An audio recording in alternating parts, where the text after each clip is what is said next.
안녕하세요. 저에게 무척 잘해줬고 집안일도 잘 돌보는 100점 만점 남편이었습니다. 본인도 그런 칭찬 듣는 걸 나름 기쁘게 생각해서인지 사람들이 볼 땐 더 잘해주는 면도 없지 않아 있었죠. 남들 시선과 평판을 중요시 생각하는 남편이라서 그런지 평소에 더 잘하려고 애쓰는 사람이었어요. 그 일이 있기 전까지만 해도 저희 가족은 정말 단란하고 행복한 가정이었습니다. 결혼 전에도 남편은 무척이나 자상한 사람이었고 결혼 후에도 변함이 없었어요. 퇴근 후에는 집에 와서 밀린 집안일도 도와주고 아이도 잘 돌봐주는 좋은 아빠의 좋은 남편이었어요. 제가 아이를 가진 후에는 늘 제가 몸이라도 상할까봐 전전긍긍하며 저를 보살펴 주었고 아기가 태어나고서는 밤에 아기 트림도 시켜주고 분유도 타주고 기저귀도 갈아주면서 다방면으로 저를 많이 도와주었어요. 주변에서는 아이를 낳으면 바쁘지 않던 남편도 바쁘다고 늦게 들어온다는데 저는 남편이 일할 때를 제외하고는 늘 가족과 함께 시간을 보내주어서 한결 수월한 육아를 할 수 있었어요. 그럼에도 불구하고 산후 우울증으로 기분이 처지거나 할 때는 남편이 종종 아이를 데리고 나가서 놀다가 들어오곤 했어요. 그 시간 동안 저는 쇼핑도 다녀오고 혼자 영화도 보면서 온전히 저만의 시간을 가지게 되었죠. 네일샵에 가서 관리도 받고 피부 관리실에 가서 마사지도 받으면서 주말 동안 주중에 쌓인 육아 스트레스를 풀고 오곤 했어요. 제가 외출하고 오면 남편은 제가 먹을 저녁밥까지 만들어 놓았고 주말엔 공주 대접 받으며 자유로운 영혼으로 살았습니다. 정말 세상에 둘도 없는 훌륭한 남편이었죠. 제가 이렇게 한 번씩 나가서 스트레스를 풀고 오면 기분도 나아지고 아이에게 더 잘해줄 수 있게 되었어요. 남편도 그런 제 감정을 잘 읽어서인지 주말에는 항상 온전히 저만의 시간을 보낼 수 있게 아이를 대신 돌봐주곤 했습니다. 주변 친구들은 제게 진짜 시집 잘 갔다며 부러워했고 일이 바빠 집안일이 잘 참여하지 못하는 남편을 둔 친구들은 자기들 남편과 제 남편을 비교하며 저를 부러워하곤 했어요. 저도 정말 제 남편이지만 이렇게 착하고 가정에 헌신적인 사람이 또 없겠구나 생각하며 늘 감사하는 마음으로 살았어요. 그래서 저는 제 결혼 후 삶에 대해 무척 만족도가 높았어요. 남편은 경제적 어려움이 없을 만큼 벌어다 줬고 아이도 잘 돌봐주고 저랑 사이도 좋아서 완벽하게 행복한 가족이었죠. 그렇게 행복한 가정 속에서 아이는 점점 커갔고 점점 말도 트이기 시작했어요. 엄마 아빠라는 말을 제일 처음 하기 시작하더니 한 달 지날수록 말이 급속도로 늘더라고요. 20개월 무렵부터 말이 트이기 시작하더니 2돌쯤 되었을 땐 말이 많이 트여서 꽤 많은 말을 하게 되었어요. 엄마 비가 내려요. 엄마 이건 공이에요. 이런 식으로 어떤 상황을 말로 잘 표현했습니다. 그러던 어느 날도 주말에 저만의 힐링 시간을 갖고 월요일부터 아이를 전념해서 돌보게 되었어요. 그날은 친정 어머니가 시골에서 받아온 된장이랑 고추장을 가져다 준다며 저희 집으로 놀러 오신 날이었어요. 친정 엄마와 함께 아이와 놀아주며 즐거운 오후를 보내고 있었어요. 저는 평수를 넓혀 이사를 가려고 계획 중이었기에 엄마와 어디로 이사 가는 게 좋을지 상의하고 있었죠. 딸아이는 혼자서도 잘 노는 성향이라 장난감들을 가지고 놀게 두었어요. 이 장난감 저 장난감 가지고 놀다가 이내 시큰둥해졌는지 곰돌이 인형을 찾기 시작하더라고요. 하얀색의 곰돌이 인형이었는데 제 딸이 어디든 데리고 다니는 애착 인형이었어요. 저는 딸아이의 애착 인형을 찾아서 주고는 다시 엄마와 수다를 떨었습니다. 그런데 엄마와의 수다 중간중간 딸의 모습을 확인하다가 딸아이의 이상한 행동에 눈길이 멈추게 되었어요. 딸아이는 곰돌이 인형 위에 앉아서 방방 뛰고 있었어요. 아이들이 푹신푹신한 인형을 좋아하니 인형 위에서 말 타는 신용을 하는가 보다 싶었어요. 그런데 딸아이가 인형 위에서 방방 뛰며 내뱉는 말에 저와 엄마는 순간 얼음처럼 경직되고 말았습니다. 딸아이는 자기야 너무 좋아 라는 말을 반복하며 인형 위에서 방방 뛰는 거였어요. 그 뒤로도 다른 말들을 내뱉었는데 차마 민망해서 이곳에 자세히 쓰지는 못하겠네요. 친정 엄마는 저에게 작은 목소리로 혹시 부부관계 하는 걸 아이한테 보여준 적이 있냐고 물으셨고 저는 당연히 그런 적 없다고 얘기했어요. 사실 부부관계를 거의 하지도 않아서 아이에게 보여주고 말고 할 일도 없었어요. 남편은 평일엔 일하느라 바빴고 주말엔 저는 나가서 놀고 오다 보니 사실 서로 아이와 놀아주는 시간 말고는 단둘이 오붓한 시간을 보내기란 쉽지 않았었거든요. 저와 엄마는 애가 이런 말을 어디서 들어서 저런 말을 하는 거냐고 의아해하고 있었죠. 저희 엄마는 딸아이가 혹시 핸드폰 영상으로 이상한 영상 본 거 아니냐고 하셨어요. 요즘 어린이집에서 이상한 일이 많이 일어나지 않냐면서 예전에 통학 차량 운전기사가 야한 영상을 어린 아기들에게 보여준 일도 있었다며 걱정스레 얘기를 하셨어요. 저는 일단 아이가 놀라지 않게 아이를 안아주면서 딸아이에게 말을 걸었어요. 우리 지수 인형이랑 재밌는 놀이 하는 거야? 이런 놀이 하는 거 본 적 있어? 네. 어디서 봤는데? 집에서도 보고 친구네 집에서도 봤어요. TV에서 봤어? 아니요. 그럼? 아빠랑 아줌마가 이렇게 놀아요. 저는 딸아이의 말에 가슴이 덜컥 내려앉았어요. 이제 겨우 2돌 지난 딸아이의 말을 100% 신뢰하긴 어려웠지만 최근 들어 상황 설명도 곧잘하고 말도 꽤나 트인 아이여서 딸아이가 그냥 지어냈다고 보기도 어려운 상황이었어요. 저는 놀란 마음을 감추고 딸아이에게 다시 물었어요. 누가 그런 말 했는데? 아줌마가요. 언제? 엄마 없을 때요. 그랬구나. 친구네 집에서도 아빠가 아줌마랑 이런 놀이 해? 네. 나랑 친구랑 놀고 아빠는 아줌마랑 놀아요. 저와 친정엄마는 딸아이의 충격적인 말에 이게 대체 무슨 일인지 제가 어떻게 행동해야 하는지 한참을 고민하게 되었어요. 딸아이에게 더 자세히 묻고 싶었지만 딸은 놀아야 한다며 딸을 붙잡아둔 저를 귀찮아하며 자기 방으로 들어갔어요. 친정엄마는 손녀딸 말만 들으면 남편이 바람 피우는 게 맞는 것 같다며 그동안 이상한 낌새 없었냐고 물으셨는데 사실 저는 이상한 낌새를 느낀 적이 단 한 번도 없었습니다. 주중에는 퇴근 후에 늘 가족과 함께 지내는 남편이었고 주말에는 제가 집에 없어서 이상한 낌새를 느낄 겨를도 없었거든요. 친정엄마는 확실한 증거를 잡을 때까진 모른 척 하라고 하셨고 며칠 후에 저에게 검은색의 무언가와 강아지 인형 하나를 건네주셨어요. 이게 소형 녹음기라니까 주말에 나가는 척하면서 애 옷에 몰래 넣어놔라. 주머니에 넣고 살짝 꼬매서 들키지 않게 하고 그리고 이 인형은 니들 안방 침대 옆에 두고 이것도 녹음기다. 저는 친정엄마의 말대로 주머니에 소형 녹음기를 넣어놓고 실로 꼬매두고 인형을 침대 옆 화장대 위에 올려두었어요. 그렇게 주말이 찾아왔고 저는 나가기 전에 녹음기가 들어있는 아이 옷을 입혀주면서 남편에게는 오늘 뭐 할 거냐고 물었어요. 남편은 그냥 집에서 아이랑 놀고 놀이터나 잠깐씩 나갔다 올 생각이라고 하더라고요. 그렇게 저는 집을 나와 차를 끌고 아파트 주차장을 빠져나왔어요. 그리고 잠시 후 다시 아파트로 들어가 아파트 안에서도 가장 인적이 드문 장소에 차를 대어 놓았습니다. 그리고 아파트 입구에 출입하는 사람들을 하나하나 기록해두기 시작했어요. 대략 30분쯤이 지나자 저희 딸과 또래로 보이는 아이를 안고 들어가는 애엄마가 있더군요. 그 여자가 엘리베이터를 타고 올라갔을 무렵 저는 멈춰있는 엘리베이터 층을 확인하게 되었어요. 저희 집이 10층이었는데 엘리베이터가 딱 10층에 멈춰 서 있었어요. 당장 들어가서 제 두 눈으로 확인하고 싶었지만 꾹 참았습니다. 그리고 여느 날처럼 평소 들어가는 시간에 맞춰서 집에 들어가게 되었어요. 남편은 평소와 다름없는 모습이었어요. 우리 딸 오늘 잘 놀았어? 네. 뭐하고 놀았어? 친구랑 놀았어요.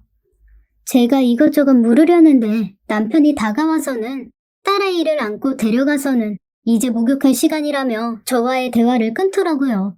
점점 남편에 대한 불신이 쌓이기 시작했어요. 저는 남편이 아이를 씻기는 사이 아이 옷을 들고 안방으로 가서 실밥을 뜯어내고 녹음기를 빼냈어요. 그리고 화장대 위에 올려두었던 녹음기 인형도 서랍 깊숙한 곳에 숨겨두었어요. 한시라도 빨리 녹음기 내용을 들어보고 싶었고 월요일이 오기만을 애타게 기다렸어요. 월요일이 되어서야 저는 녹음기 속 내용을 들을 수 있게 되었어요. 제 예상대로 녹음기 속 내용은 너무도 충격적이었어요. 제 남편이 누군지 모를 여자를 집으로 불러들여서 제가 없는 제 집에서 밥도 해먹고 아이들이랑도 놀아주며 제가 아닌 다른 누군가와 한 가족인 것처럼 지내고 있었습니다. 그리고 저를 더 충격에 빠뜨린 건 남편과 누군지 모를 그 상간녀가 아이들 앞에서 그 짓을 하고 있는 거였어요. 아이 입에서 나온 말과 행동들은 전부 다 그 XX들이 아이들 앞에서 한 말과 행동들이었어요. 저는 지금껏 한 번도 느껴본 적 없는 살이라는 감정을 느끼게 되었어요. 남편에 대한 배신감과 분노는 지금 당장이라도 남편을 죽이고 싶은 심정이었어요. 어떻게 자기 아이를 앞에 두고 상간녀와 그 짓을 할 수 있는지 제 머리로는 도저히 납득이 안 되는 상황이었어요. 저는 남편의 숨겨온 사생활에 너무도 큰 충격을 받아 괴성을 지르기도 하고 엉엉 울기도 해보았어요. 그리고 탁자 위에 놓인 남편 사진을 박박 찢어버렸습니다. 그렇게라도 제 분노를 표출하지 않으면 제가 죽을 것 같았습니다. 저는 울면서 친정엄마에게 전화를 하게 되었고 친정엄마가 곧바로 저희 집으로 오셨어요. 친정엄마도 녹음기 속 내용을 들으시고는 저 못지않게 화가 많이 나셨어요. 지금껏 남편을 온전히 믿고 살아왔는데 믿었던 사람에게 배신을 당하고 나니 세상에 믿을 사람 하나 없구나 하는 생각이 절로 들었어요. 그동안 남편이 제게 베푼 호의를 가장한 외도를 위한 수단이었던 셈이었고 저는 바보처럼 아무것도 모른 채 좋은 남편, 좋은 아빠라고 철석같이 믿고 그 사람의 손바닥 위에서 놀아나고 있었던 거였죠. 엄마도 제게 당장 이혼하라고 하셨어요. 저도 이런 더럽고 교활하고 무서운 사람과 더 이상 함께 살 마음이 전혀 없었어요. 하지만 이혼을 하기 전에 꼭 복수를 하고 싶었습니다. 그동안 세상에서 가장 좋은 남편이자 아빠로 가정에서 살아온 그 인간의 가면을 깨부숴주고 싶었어요. 그리고 저는 계획을 짜기 시작했어요. 주말마다 증거를 모았고 그 여자의 집을 알아냈어요. 그 여자의 집을 알아내는 건 전혀 어렵지 않았어요.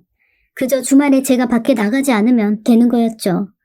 저는 몸이 좋지 않다는 핑계로 집에 있겠다고 하자 남편은 아이를 데리고 나가서 바람을 쐬고 들어오겠다고 하더군요. 그렇게 남편을 미행해서 찾아간 그곳엔 그 여자가 살고 있었어요. 주소지만 확인하고 집으로 돌아온 후에 다음 주 주말에 그 여자 집을 찾아가게 되었어요.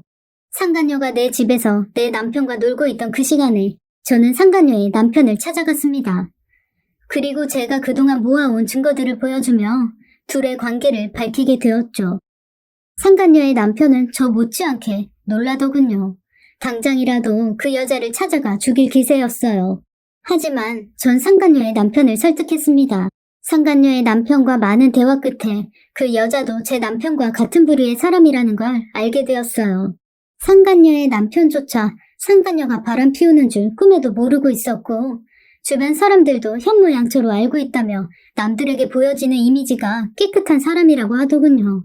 저는 상간녀의 남편에게 제 계획을 알려주었고 그 남자도 제 계획에 동참하기로 했네요.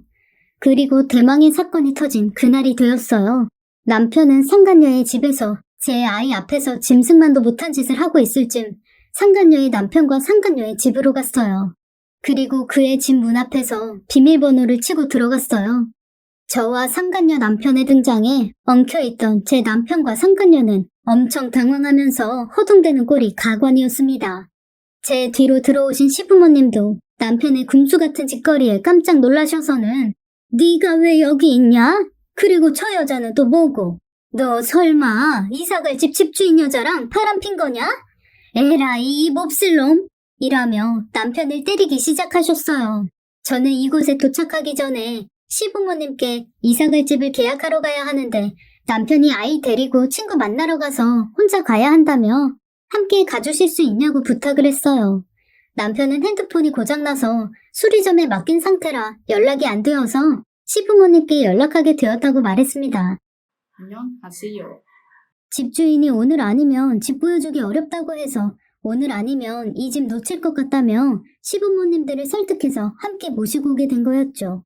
실상은 시부모님께 남편의 불륜 현장을 생생한 라이브로 보여드리려고 집 보러 가는 척 거짓말을 해서 모시고 온 거였어요. 저와 함께 온 분들은 시부모님뿐만이 아니었어요. 상간녀의 부모님도 상간녀 남편의 거짓말에 속아 함께 모시고 오게 되었죠. 잠시 후 들어온 상간녀의 부모도 그 여자의 꼴을 보고는 경악을 금치 못하셨습니다. 상간녀의 남편은 고래고래 소리를 질렀고 그쪽 집안도 한바탕 난리가 났어요.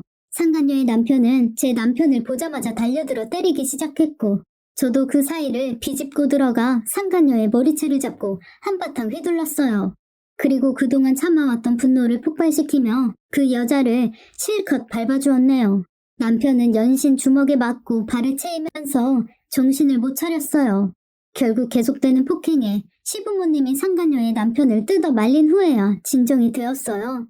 저도 그 상간녀의 부모가 뜯어 말려서 제 손에 한 움큼의 머리카락을 손에 쥔 후에야 떨어지게 되었죠. 남편은 시부모님과 함께 나타난 절 보고는 어리둥절해하며 열심히 변명거리를 생각하고 있는 모습이었어요. 그 모습을 포착한 저는 곧바로 가련한 여주인공으로 빙의해서 세상 슬픈 목소리로 말했어요. 아버님, 어머님, 남편이 저 몰래 바람을 피우고 있었어요. 그것도 지수 앞에서 저 상간녀랑 해서는 안 될 짓까지 보여가면서요. 제가 남편 외도 사실을 알게 된 것도 지수가 알려줘서 알게 된 거예요. 이제 겨우 2돌 지난 아이 앞에서 무슨 짓을 하고 다니길래 애가 당신이 저 여자랑 하는 짓을 똑같이 따라하게 만들어. 당신이 그러고도 인간이고 애 아빠야? 어머님, 아버님 다니시는 교회분들이 어머님 아들이 이러고 다니는 거 알면 뭐라고 하겠어?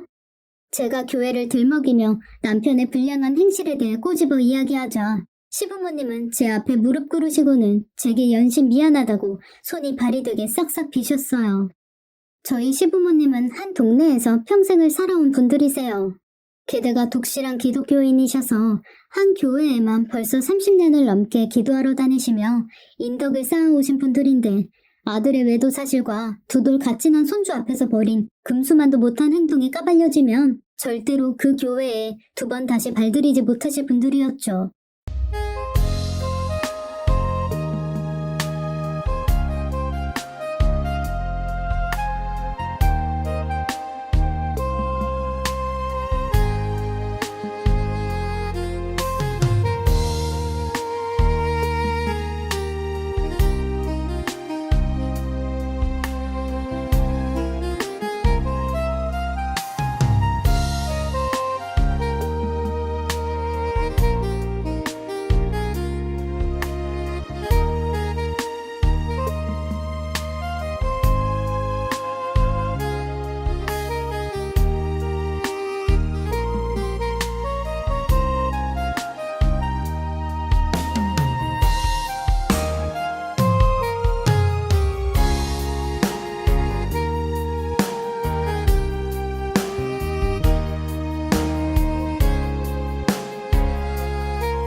시부모님은 아들 잘못 키운 자신들 잘못이라며 제가 원하는 대로 할 테니 제발 교회에만은 알리지 말아달라고 간곡히 부탁하시더군요.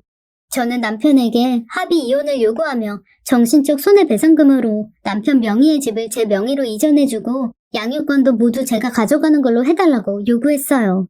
남편은 결혼 전 시부모님으로부터 3억 정도 하는 아파트를 증여받았는데 그 집이 지금은 8억 정도 합니다. 그 집을 제 앞으로 명의 이전해달라고 한 거였죠. 그럼 순순히 이혼해주겠다고 했어요. 시부모님은 저의 무리한 요구에 정색하시며 그게 얼마짜린데 그걸 다 달라고 하냐고 바람 한번 피운 게 무슨 대수냐며 오히려 적반하장으로 큰소리 치시기 시작했어요. 사실 시부모님의 이런 반응은 예상할 레파토리였네요. 한평생 장사로 재산을 일궈온 분들이신데 아들 자식 편히 살라고 그동안 피땀 흘려 모아온 돈으로 사준 집을 이혼할 며느리 앞으로 돌려달라니 절대로 그렇게는 못하겠다고 하셨어요. 저는 조용히 아이를 데리고 그 집을 나왔습니다. 그리고 친정으로 가서 그 다음 계획을 준비하게 되었어요. 아이를 친정집에 맡겨두고 저는 제가 미리 예약해둔 호텔에 머물게 되었습니다. 그날이 토요일이었는데 시부모님은 제 전화에 불이 나게 몇 번이고 전화를 계속하셨어요. 저는 전화를 받지 않았죠. 그러자 저를 찾아 친정집에 찾아오셨다더군요. 그럴 줄 알고 저는 이미 다른 곳에 거처를 잡고 있던 거였어요. 저는 친정엄마에게 절대로 문 열어주지 말고 소란 피우며 경찰 부르라고 했습니다. 시부모님은 제가 친정집에 갔다고 철석같이 믿고 저희 친정엄마 집 앞에서 날밤을 새며 제가 나오는지 감시하고 있었다네요. 저는 다음날 아침 호텔에서 나와 교회에 나갔어요. 그리고 준비해둔 종이들을 사람들에게 나누어 주었습니다. 남편의 외도 사실과 아이 앞에서 해서는 안 될 모습을 보였다는 사실들을 A4 용지에 빼곡히 적어서 사람들에게 나누어 주었어요. 그 교회 다니는 사람들이라면 저희 시부모님이 누군지 모두 알고 있었기에 그 종이를 받아 읽고는 모두들 경악을 금치 못했죠. 100명도 넘는 사람들에게 종이를 나눠준 후에 저는 친정집으로 향했어요. 그리고 친정집 현관문 앞에서 죽치고 앉아있는 시부모님과 남편을 마주하게 되었죠. 엘리베이터에서 내리는 절 본 시어머니는 깜짝 놀라며 너 이 친정집에 있었던 거 아니냐? 지금까지 어디 있다가 지금 집에 들어가는 거냐? 라고 물으시더라고요. 저는 당당하게 제가 한 일들을 시부모님께 간단히 얘기해 주었어요. 그리고 남편에게 말했네요. 당신이 했던 행동들이 어떤 일을 초래했는지 봐봐. 세상에 비밀은 없는 거야. 어머님, 교회에 얼른 가보세요. 다들 어머님 가족 얘기로 난리도 아니에요. 너 설마 기어이 교회에 가서 다 말하고 다닌 거냐? 고장 남자가 바람 한번 피운 걸로 네가 우리 가족 체면에 먹칠을 해? 시어머니와 시아버지는 노발대발하시며 입에 담지 못할 말들을 쏟아내셨어요. 어머님, 남편이 절 배신한 거에 비하면 이 정도는 아무 일도 아니에요. 남편 데리고 가서 잘 수습해보세요. 그리고 남편에게 마지막 남아있던 종이 한 장을 건네며 말했네요. 이거 내가 주는 첫 번째 선물이야. 이제 다음은 당신 회사 차례네. 그렇게 말하고는 저는 친정집으로 쏙 들어왔습니다. 그 후로 남편은 회사에만은 알리지 말아달라며 매일같이 연락이 왔어요. 전 남편에게 양육권을 제가 갖는 걸로 하고 일정 금액의 양육비를 받는 조건으로 이혼을 하게 되었어요. 위자료 청구 소송 귀찮으니 알아서 준비하라고 했더니 5천만 원을 입금해주더군요. 아마도 회사에 알릴까봐 무서워서 준비한 돈 같았네요. 그렇게 벌써 2년이라는 시간이 흘렀어요. 나중에 건너 들은 이야기로는 시부모님은 동네에서 하던 장사도 접고 이사를 가셨고 아주 먼 교회로 옮기셨다고 하네요. 남편은 지금 다니는 직장에서 잘리게 되었는데 그 이유가 상간녀의 남편이 제 남편의 외도 사실을 회사 게시판에 낱낱이 알리면서 회사에서 내보냈다고 하네요. 남편이 회사에서 잘리니 상간녀도 제 남편에게 헤어지자고 했다네요. 이 이야기들은 아직까지 저와 연락하고 지내는 상간녀의 남편이 모두 해준 이야기예요. 아주 그냥 자업자득인 것 같아요. 남자들은 진짜 아랫도리 단속 잘하세요. 세상엔 저처럼 이렇게 한번 돌아서면 무서운 여자들도 많아요. 제가 할 수 있는 한에서는 최선을 다해 복수한 것 같아요. 이제는 우리 딸아이가 기억 속에서 아빠의 부정을 저지르던 모습을 잊는 것만이 제가 바라는 유일한 바람이네요. 안녕하세요.